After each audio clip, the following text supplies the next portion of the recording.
오늘 말씀을 보기 전에 우선 지도를 좀 한번 같이 살펴보겠습니다. 바울의 2차, 3차 전도 여행이 표시된 지도를 한번 보겠습니다.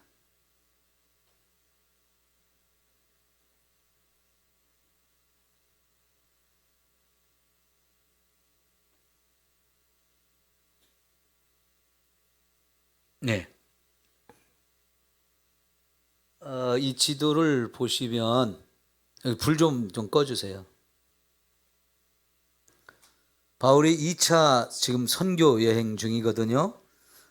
첫 번째 그 2차 선교 여행의 중심지는 1차 선교 여행을 했던 갈라디아 지방입니다. 이 갈라디아는 터키의 중앙 부분이에요. 지도에서 보면 이렇게 하얗게 되어져 있는 부분에 이게 이제 대부분 터키 지역입니다.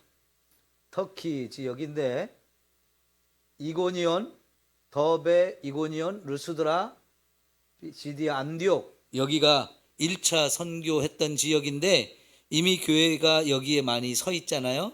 그 지역을 다니면서 세워졌던 교회들을 돌아보고 거기서 계속 복음을 전하면서 그들을 양육하는 일을 다 마쳤습니다.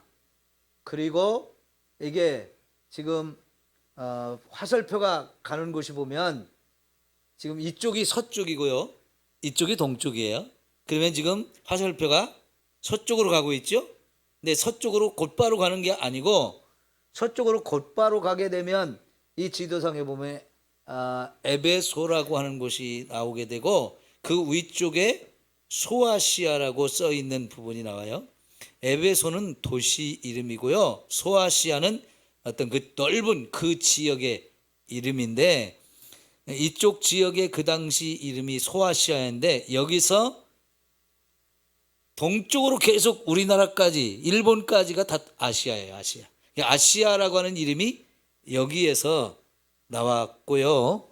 그러니까 지금 바울의 선교 여행이 터키 중심부인 갈라디아 지역 선교를 다 마치고 나서 서쪽으로 계속 가려고 했던 것 같아요. 그런데 하나님께서 이 아시아에서 복음 전하는 것을 허락하지 않았다고 얘기해요. 그래서 바울이 비시디 안디옥에서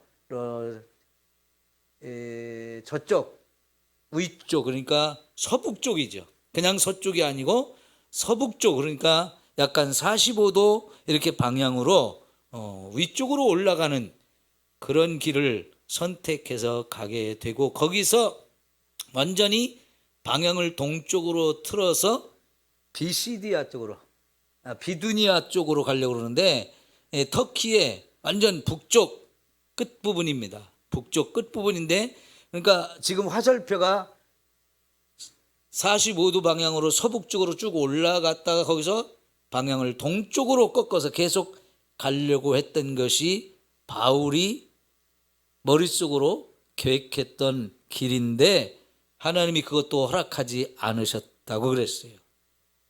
그리고 나서 이제 마게도니아 환상을 하나님이 보여주시는데 마게도니아는 지금 이 지도에서 터키 지방이 다 끝나고 거기에 에게해라고 하는 바다가 가운데에 놓여 있고 그 바다 건너 그리스의 첫 번째 지역입니다. 지금 이 그리스 지역 지도가 조금만 나와서 이 지도가 조금 아쉬운데요. 지금 이 바다가 이렇게 중앙 가운데로 쑥 들어가 가지고 저 위쪽으로 또 이렇게 뻗어 있죠.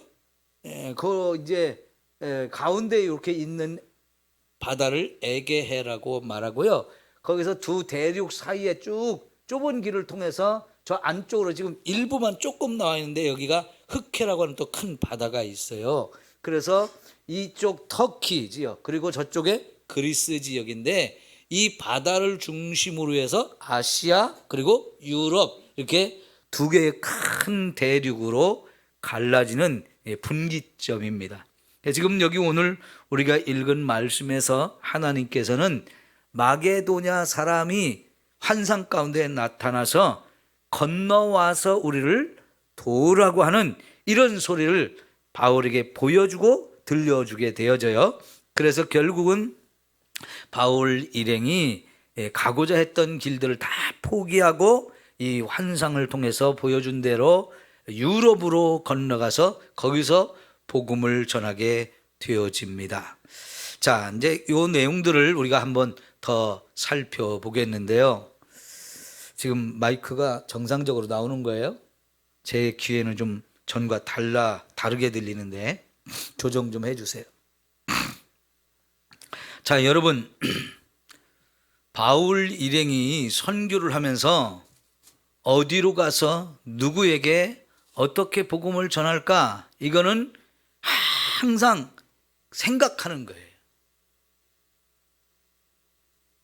저도 설교를 준비할 때 어떤 본문을 가지고 어떻게 이 말씀을 준비해서 어떤 주제로 설교를 할 것인가, 어떤 말씀들을 전할 것인가 늘 이렇게 생각하면서 기도도 하고 하나님의 인도하심을 구하면서 말씀을 준비합니다.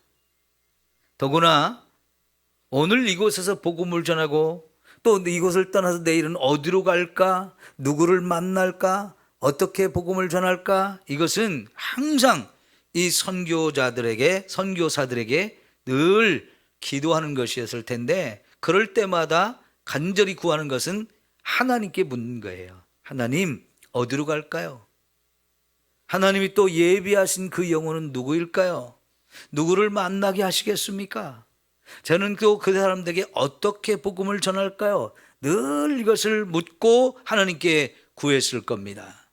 그런데 6절과 7절에 두 번에 걸쳐서 하나님이 아시아에서 복음을 전하는 걸 허락하지 않고 또 저쪽으로 가려고 동쪽으로 가려고 하던 것을 하나님이 허락하지 않으셨다는 거예요.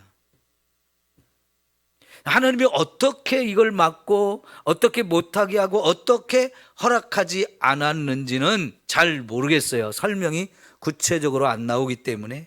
그러나 어쨌든 간에 지금 하나님이 지금 자꾸 막으신다는 거, 못하게 하신다는 거, 이런 걸 느끼면서 바울은 과연 하나님이 원하시는 길이 어딜까 이렇게 자꾸 생각하면서 고민하면서 물으면서 발걸음을 옮겼을 텐데, 어쨌든요 서쪽으로, 바로 서쪽으로 가는 것은 하나님이 허락하지 않았어요. 그래서 동북쪽으로 서북쪽으로 이렇게 올라갔는데 거기까지 가서도 이제 또 동쪽으로 갈 때 가고자 하는데도 그것도 허락하지 않으셨어요. 여러분, 하나님의 인도하심을 받을 때 하나님이 허락하지 않는 것도 결국은 하나님의 인도하심이고 하나님의 응답인 줄 믿습니다.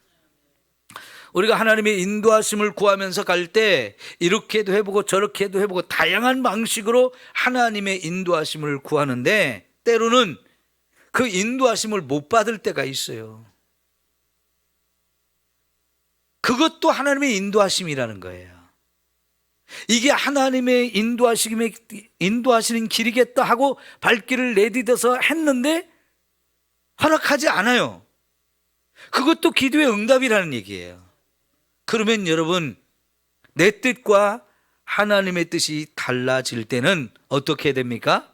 내 뜻을 다 내려놓고 하나님의 뜻에 전적으로 순종하는 거, 이게 굉장히 중요합니다. 오늘 하나님의 뜻을 우리가 어떻게 인도함 받을까? 그것도 이제 설명할 수 있는데 그거는 내일 모레 화요일 날 새벽에 하기로 하고 오늘은 거기에 초점이 없어요. 어쨌든 우리가 하나님의 인도하심을 늘 받아야 되고 하나님의 뜻을 늘 분별해서 가야 되는데 때때로는 하나님이 허락하지도 않고 길을 막으실 때도 있다는 거.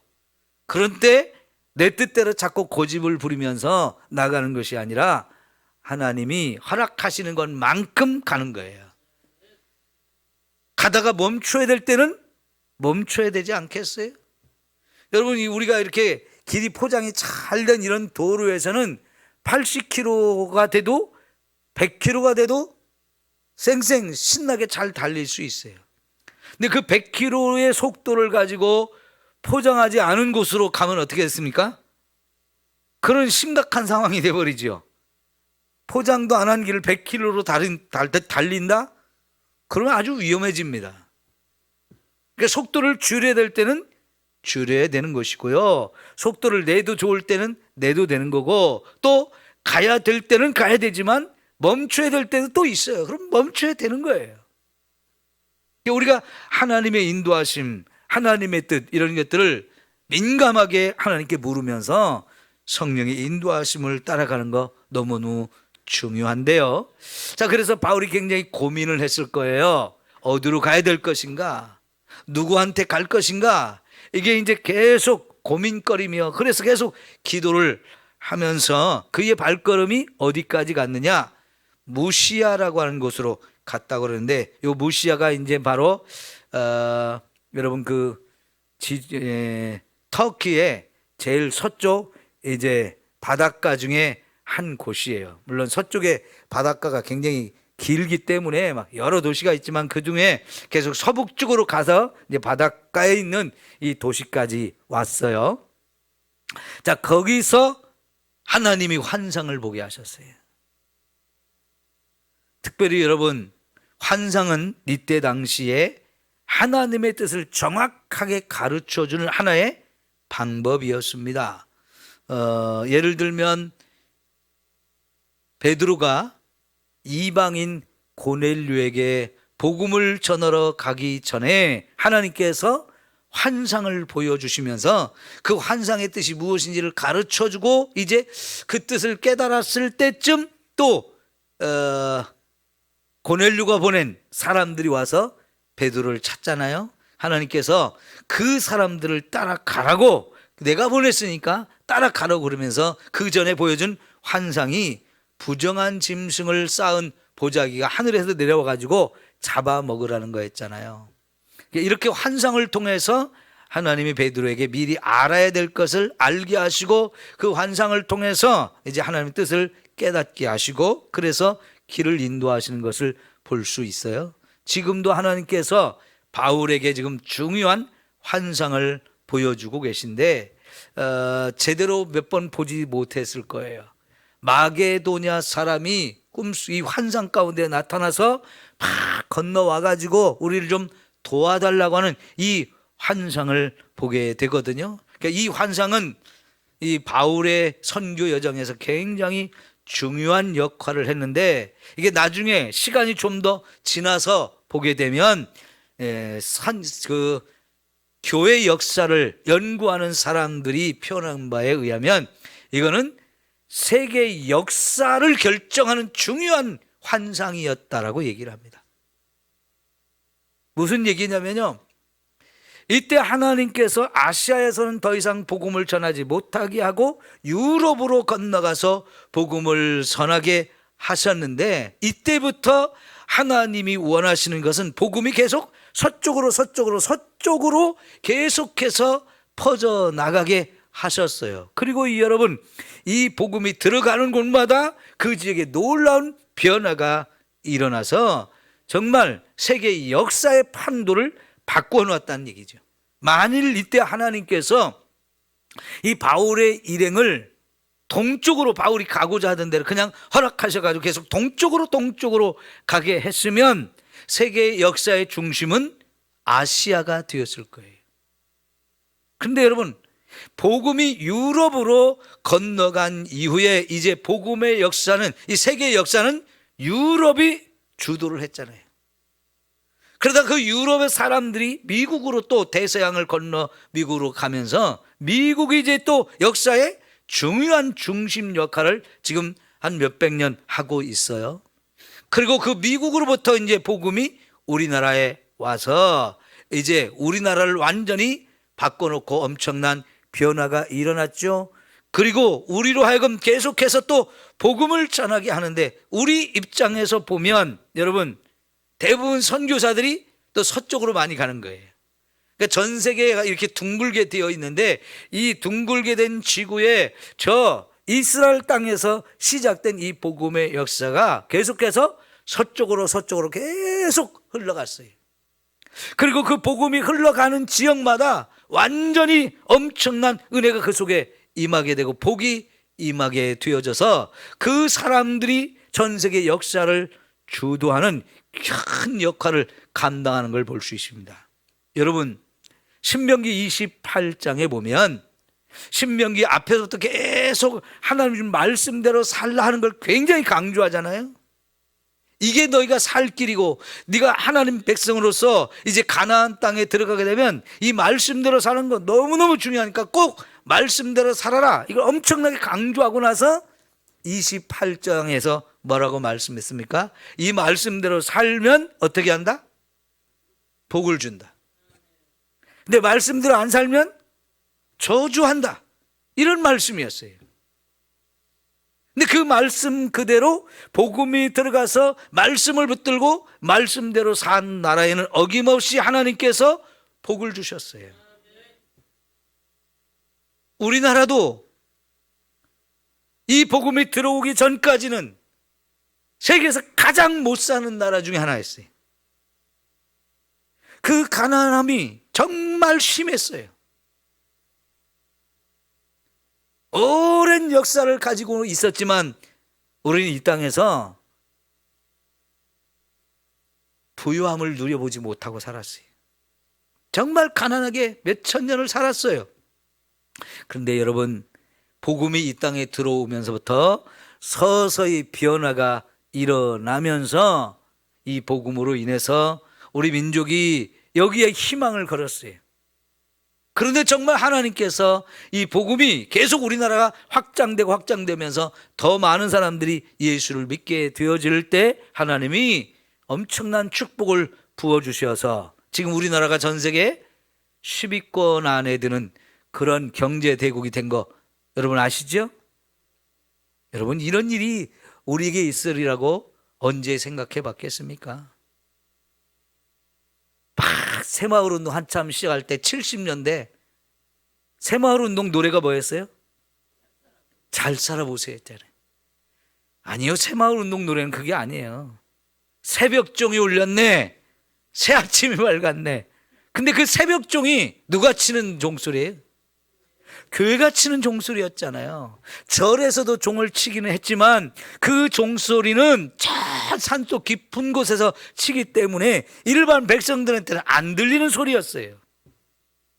근데 여기 새벽종이 울렸네, 새아침이 밝았네 하면서 너도 나도 일어나 하면서 새마을을 가꾸자, 이거 하나님의 교회가 종을 치면서 사람들을 깨우고 그 소리에 의해서 새벽부터 일어나서 열심히 일해가지고 우리 한번 잘 살아보자.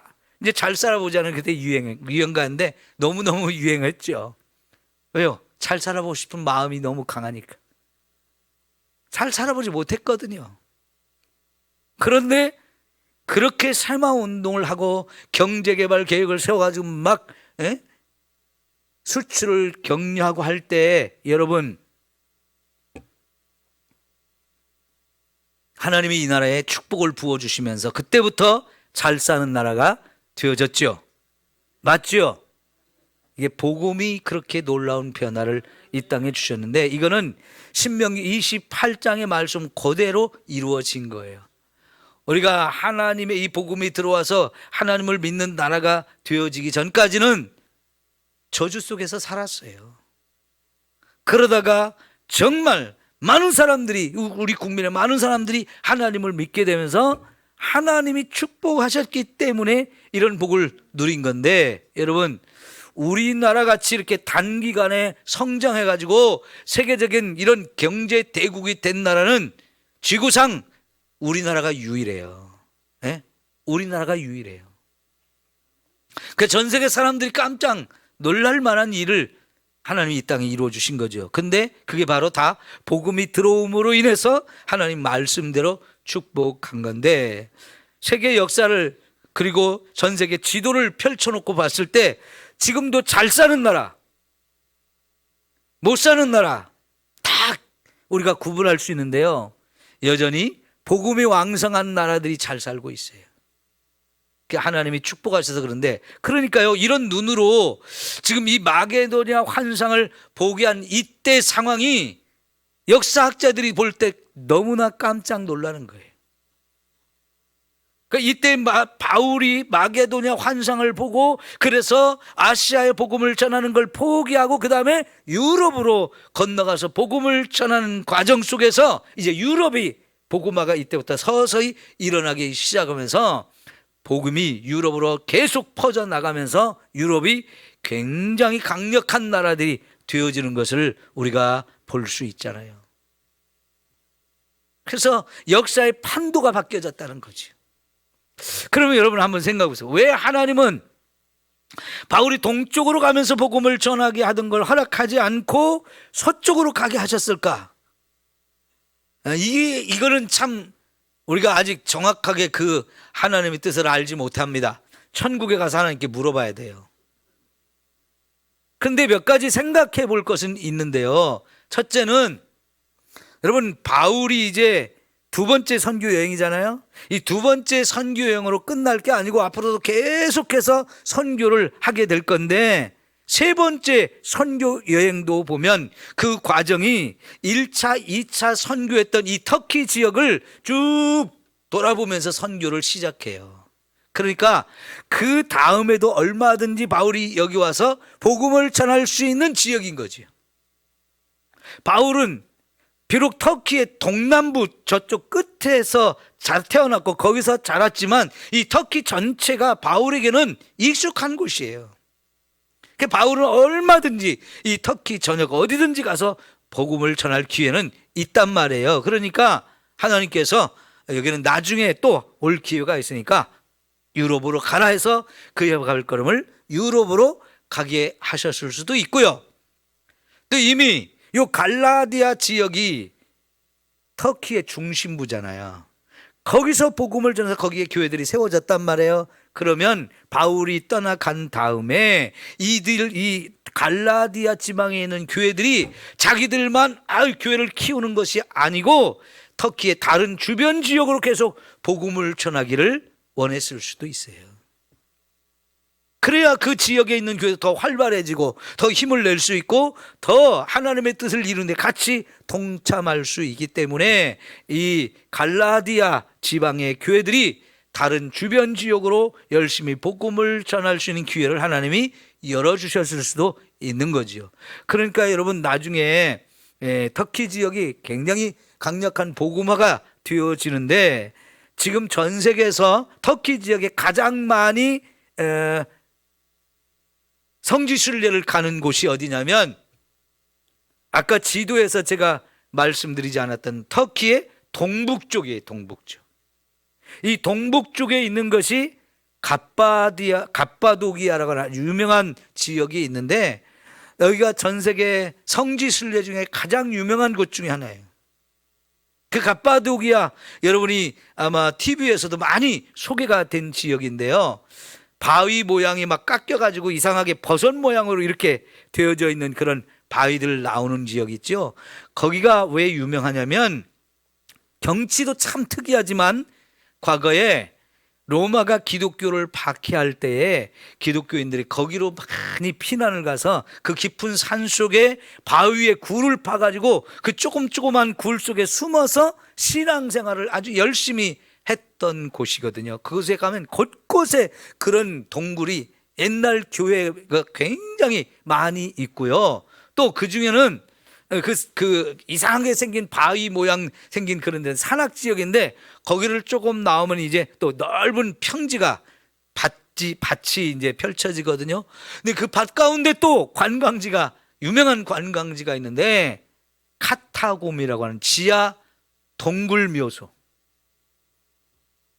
그런 지역이 있어요. 근데 거기를 들어가 보니까요 그냥 넓은 평야지대에 마을이 있어요. 근데 그 마을 중심에 동굴이 발굴된 거예요. 그러니까 누가 봐도 거기서는 동굴이 있으라고 생각을 못 합니다. 그냥 평평한 넓은 평지니까요. 밭농사를 주로 짓거든요. 그래 한가운데 그런 동굴이 이제 땅속으로 열리는데요.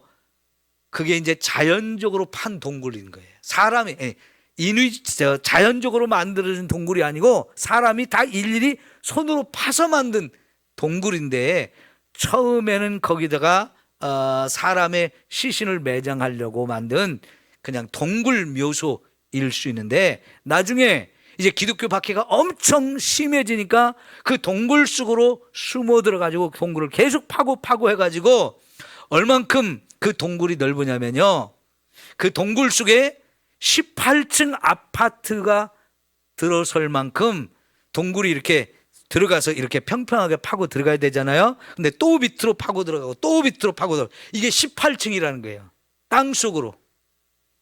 그럼 여러분, 정말 어마어마한 지하 세계가 만들어지고, 그리고 그 안에 몇만 명이 들어가서 살 수 있을 정도의 어마어마한 규모로 지하 땅굴이 만들어졌는데요. 야, 이거는 진짜 상상을 초월해요. 그 안에 교회가 있고, 그 안에 학교가 있고, 그 안에 공동묘지도 있고, 그 안에 마을 회관도 있고요, 그 안에 놀이터도 있고요, 화장실도 다 있고요, 묘지도 있고요. 그 안에서 모든 걸 다 해결해야 돼요. 그러니까 동굴이 속이니까 이게 공기가 순환될 수 있는 장치도 다 만들어놨고, 너무너무 기가 막히게 만들어서 이게 기독교인들을 찾으러 다니는 사람들이 못 찾게, 입구를 쉽게 찾을 수 없게 만들었거나, 아니면 입구를 찾아 들어와도 중간중간에 더 이상 들어오지 못하도록 차단하는 장치도 기가 막히게 만들어놔 가지고요, 그 안에 들어가면 완전히 안전하게 살 수 있는 곳이. 왜 그런 곳이 만들어졌을까요? 거기에 복음이 굉장히 넓게 전해졌고, 그리고 거기에 박해가 왔을 때 그런 속으로 들어가서 그들이 다 피해서 신앙생활을 끝까지 하려고 했던 그런 모습들을 우리가 볼 수 있어요.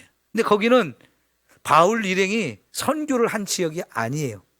그래도 그 지역에 많은 예수 믿는 사람들이 있었던 것은 그 지역에 있는 사람들이 계속해서 주변으로 복음을 전하다 보니까 그렇게 되어진 거죠. 그러니까 꼭 바울이 터키 전체를 전도해야 되는 건 아니잖아요. 복음을 떨어뜨리고 갔을 때 거기서 난 복음의 씨앗이 생명의 역사로 인하여 성장한 다음에 거기서 또 주변을 자꾸 복음화시키는 역할들을 감당하는데, 여러분, 우리가 요한계시록에 보면 아시아의 7교회에게 편지를 보낸 게 나오잖아요.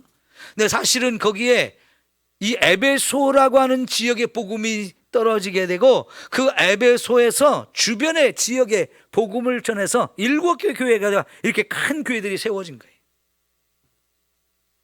그러니까 사실 에베소하고 거기 나오는 이 7개 교회들이 상당히 거리가 좀 떨어져 있는 곳도 있는데요, 그 에베소를 중심으로 이렇게 퍼져 있는 이런 도시들이란 말이죠. 근데 그게, 그런 교회들은 대부분 에베소 교회 성도들이 가서 복음을 전해가지고 교회가 세워지면서 서로 유대 관계가 굉장히 깊었던 지역이에요.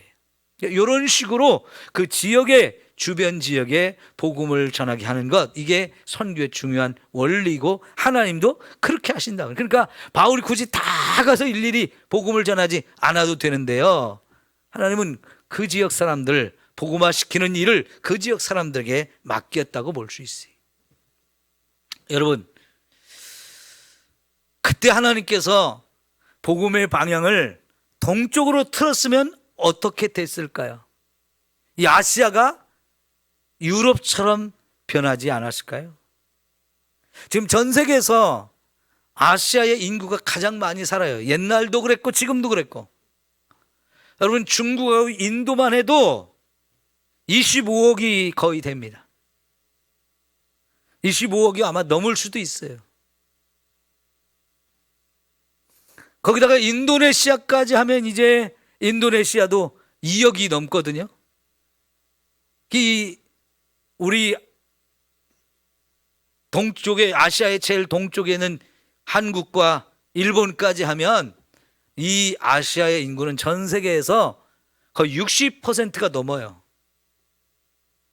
유럽도 있고 아프리카도 있고 남미 쪽도 있고 북미도 있지만 다 합해도 절반이 안 돼요. 그런데 이 아시아의 전 세계 인구의 절반 이상이 넘게 사는 곳이기 때문에 사실은 하나님께서 이쪽 아시아 쪽으로 먼저 복음을 보냈으면 좋았을 것 같은데, 왜 그랬는지는 하나님께 천국 가서 또 물어봐야 돼요. 그리고 이 아시아의 불교, 유교, 이슬람교 다 아시아에서 나왔고요. 이런 종교들은 전 세계적인 종교가 됐어요. 그리고 그 중에 이슬람교 빼고 불교와 유교는 기독교보다 유대교보다 훨씬 오래된 교회들이, 오래된 종교들이란 말이에요. 그러니까 이 복음이 들어가기 전에 이런 종교들이 지역을 확 이렇게 지배하고 장악하고 있었기 때문에 어쩌면 이 복음이 들어가기가 더 어려웠는지도 모르겠습니다. 그리고 이런 중동이나 유럽 사람들이 아시아로 오기에는 너무너무 힘든 환경이에요. 히말라야 산맥을 비롯해서 이 세계의 제일 높은 지역이 이 유럽에서 아시아로 오는 길목에 있는데, 물론 그 당시에 이제 옛날부터 이 실크로드가 만들어지긴 했지만 이 실크로드는요, 많은 사람들이 다닐 수 있는 길이 아니에요. 돈을 벌려고 하는 사람들의 이 욕심이 끝이 없기 때문에 아무리 힘들고 어려운 길이라도 돈 벌기 위해서는 가는 거예요. 그러다 보니까 실크로드가 만들어져서 이제 장사꾼들이 주로 그 길로 많이 다녔지만 그 장사꾼의 무리가 많이 다닌 건 아니에요. 여러분, 알렉산더라는 사람이 이 마게도냐 사람이거든요. 거기서부터 출발해가지고 동쪽으로 계속 정복해서 인도까지 왔습니다마는 이 인도를 정복하다가 너무 힘들어서 포기했어요.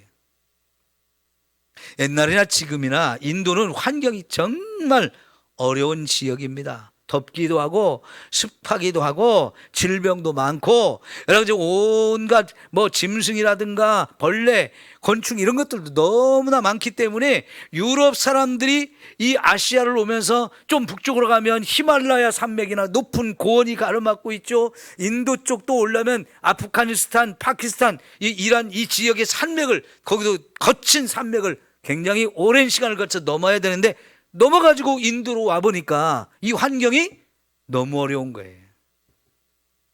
비도 많이 오고 자주 오고 진짜 유럽 사람들이 또 겹하기에는 너무 어려운 환경이다 보니까 결국은 알렉산더가 포기하고 돌아갔어요.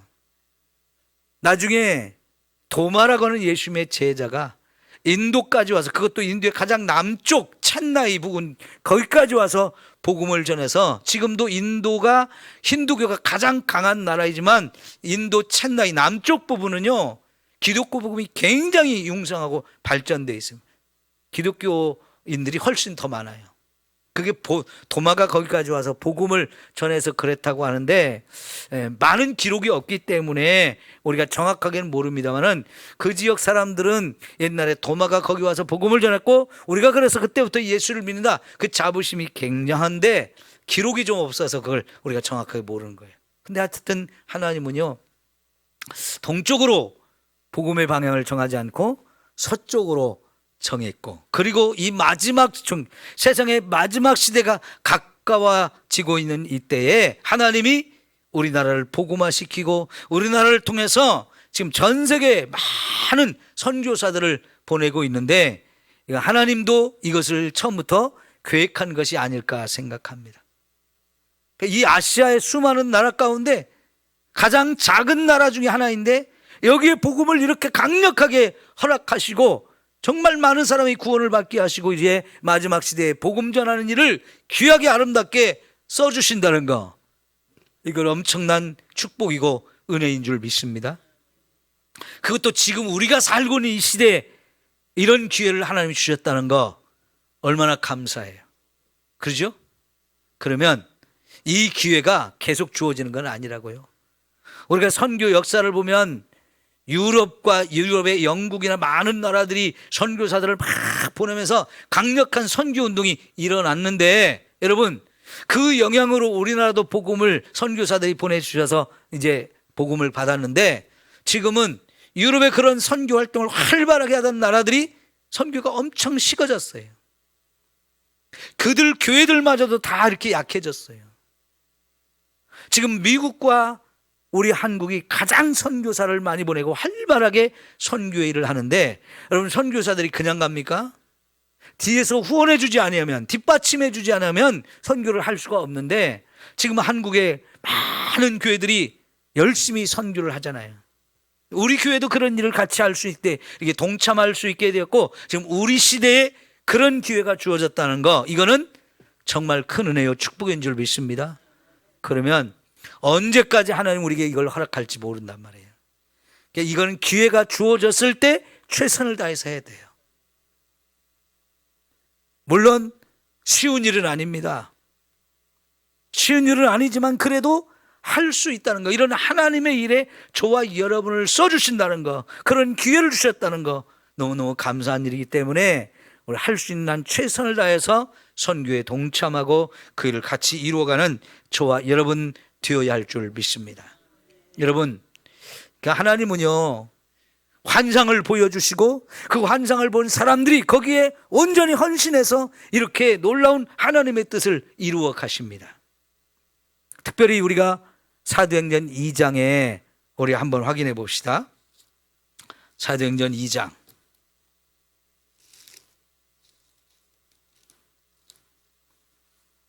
2장 17절 볼까요?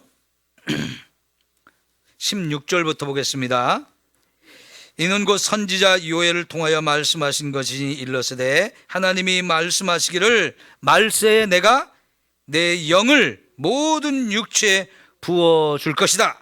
그러면 너희 자녀들은 예언할 것이고 너희의 젊은이들은 환상을 보고 너희의 늙은이들은 꿈을 꾸리라. 그때 내가 내 영을 내 남종과 여종들에게 부어주리니 그들이 예언할 것이요 그랬어요. 여러분, 성령이 부어주시고 성령을 우리에게 부어주시고 그 성령께서 저와 여러분에게 예언도 하게 하고 환상도 보게 하고 꿈도 꾸게 한대요.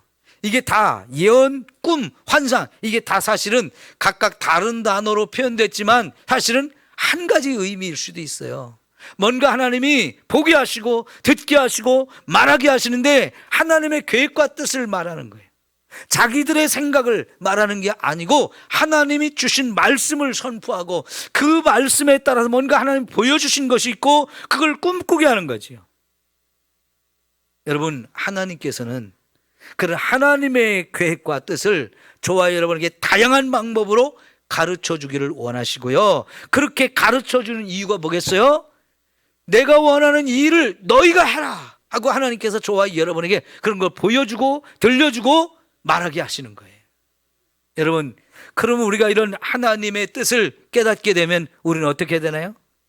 사도 바울도 이제 가려고 했던 모든 계획 다 내려놓고 말씀에 바로 순종해서 배를 타고 유럽으로 건너가서 복음을 전하기 시작합니다. 근데 그게 바로 이제 유럽을 선교하는 발걸음이 되게 하셨거든요. 그러니까 우리가 하나님이 이런 것을 보여줄 때는 우리는 지체 없이 순종하게 되면 하나님이 저와 여러분을 통해서 하나님이 이루고자 하는 그 일들을 아름답게 이루어가게 하시는 줄 믿습니다. 여러분, 하나님이 아무리 보여줘도 순종 안 하면 우리하고는 아무 관계가 없어요. 우리는 그저 나만 생각하고 내가 살고 싶은 대로 사는 인생 사는 것뿐이에요. 물론 우리가 하나님을 믿기는 믿겠죠. 그 하나님을 믿어도 여전히 나를 위해서 믿는 것, 나만을 위해서 믿는 것이 끝나요. 그러나 하나님이 보여주신 환상과 꿈과 예언의 말씀을 우리가 듣고 보게 되면 거기에 내 마음을 같이 움직여서 하나님 나를 보내주십시오. 나를 써주십시오. 내가 가겠습니다.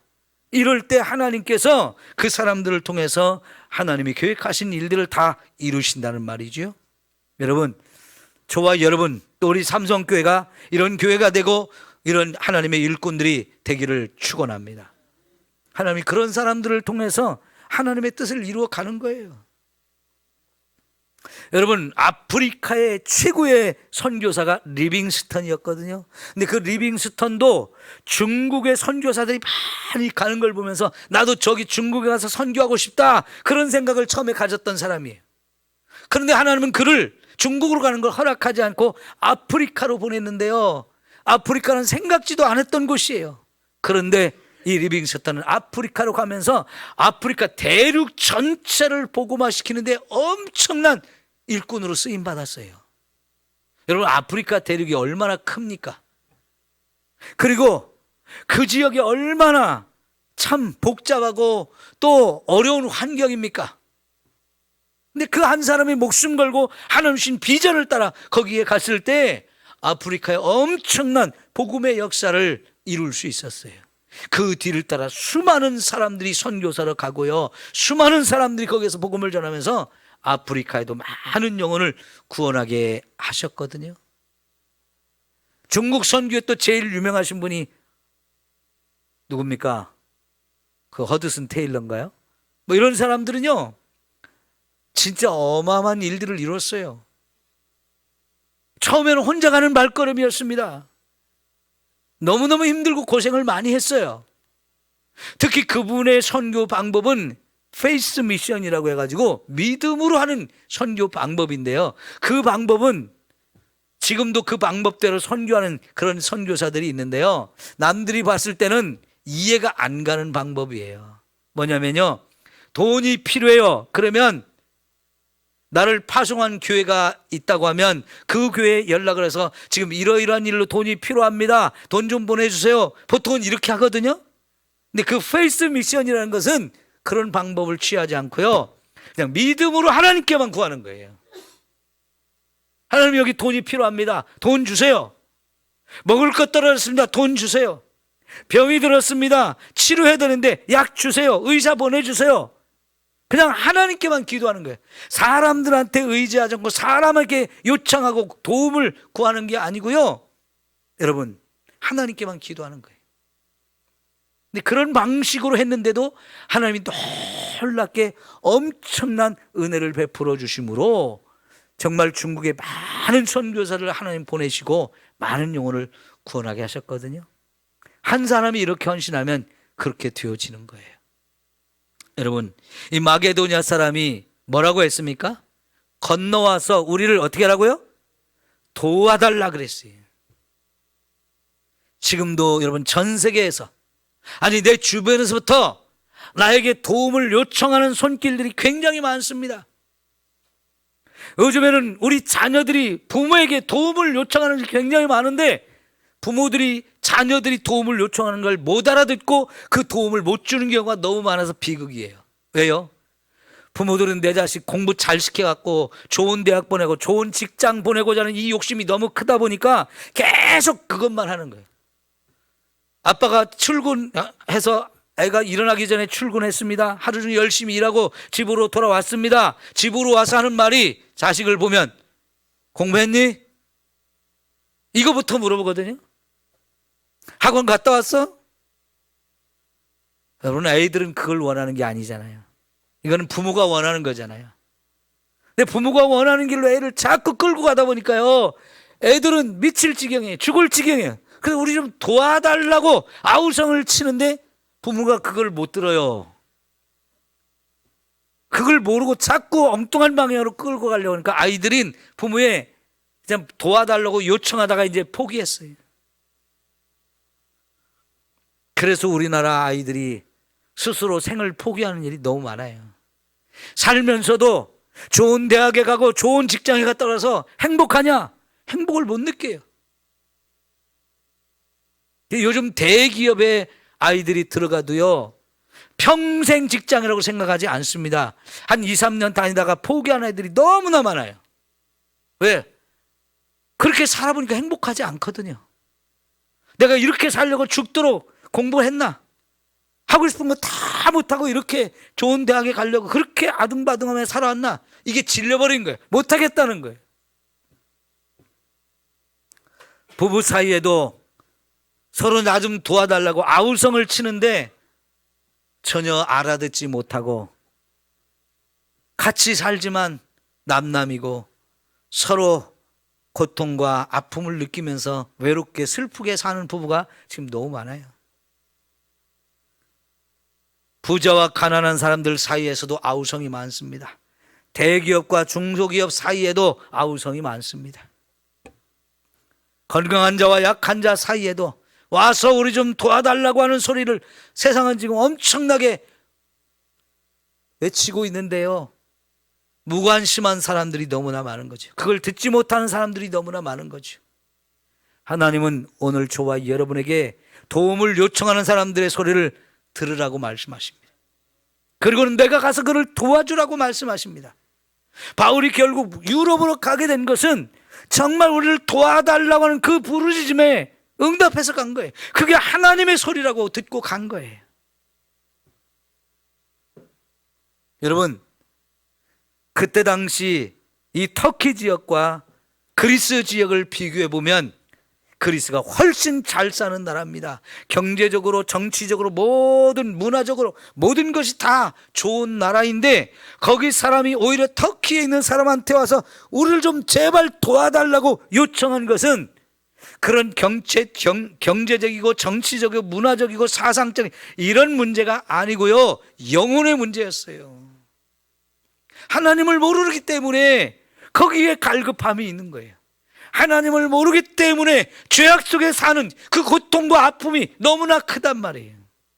그러니까 제발 좀 우리 집 와서 도와달라고 하는데, 저와 여러분은 예수 그리스도가 있고 예수의 복음이 있어요. 그래서 그 복음이 가서 증거되어지면 모든 사람, 어떤 문제를 가진 사람도 다 도와줄 수 있는 생명과 진리의 복음이잖아요. 공부를 많이 한 사람이,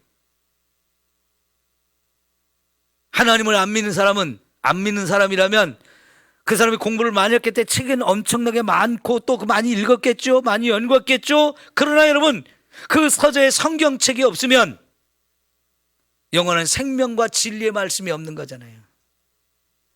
아무리 크고 좋은 집에 살아도 그가 예수님을 믿는 사람이 아니면 그 좋은 집에서 편안한 잠을 잘 수 있을까요?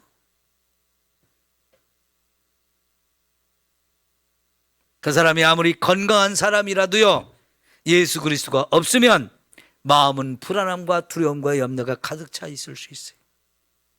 예수 그리스도는 누구든지 다 필요합니다. 근데 그 예수 그리스도의 복음을 저와 여러분이 가지고 있는데, 우리 주변에서 와서 제발 우리를 도와달라고 요청하는 소리들이 있다는 말이에요. 여러분, 그 도움을 요청하는 사람들의 소리에서 어디서 들리는지 좀 잘 기울여 들으시고 우리가 가서 복음을 전해 주시면 그 영혼을 살립니다. 그 영혼의 문제도 해결되어집니다. 그 인생을 완전히 바꿔줄 수 있고, 가정을 바꿀 수 있고, 나라를 바꾸는 일이 일어나는 거잖아요. 여러분, 그래서 이 복음을 전하는 거 너무나 귀한 일이고 죽어가는 많은 영혼을 살리는 일이기 때문에 하나님이 저와 여러분에게 이 사명을 주시고 감당하라고 기회 주셨어요. 우리 열심히 복음을 전하고 영혼을 구원하는 아름다운 교회 될 수 있기를 축원합니다. 기도합시다.